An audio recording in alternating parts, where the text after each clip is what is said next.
সাহারি কোন সময় করবে, ইফতার কোন টাইমে করবে। সাহারি দেখা যায় যে 5 মিনিট আগে সতর্কতামূলকভাবে বাদ দেওয়া হয় এবং ইফতার সতর্কতামূলকভাবে 2-3 মিনিট পরে করা হয়।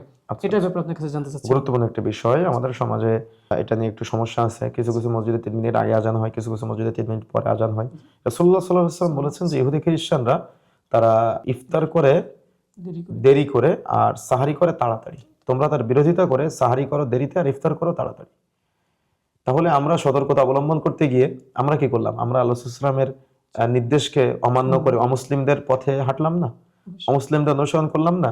তো এই জন্য আমি যেটা বলবো সেটা হলো যে আপনার যখনই টাইম হবে সঙ্গে সঙ্গে আপনি ইফতার করে নেবেন ইনশাআল্লাহ। ইনশাআল্লাহ। আর সাহারি যত সময় আপনি কমপ্লিট করবেন, অনেকে 3টার সময় উঠে সাহারি করে, এটা উচিত না।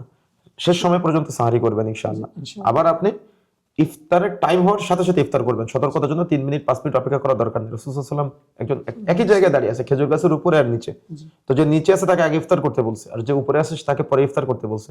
এখানে সতর্কতার জন্য তিনি অপেক্ষা বা একটু আগে করতে বলতে পারতেন না? অবশ্যই। এজন্য টাইম, সময় গুরুত্ব দিতে হবে।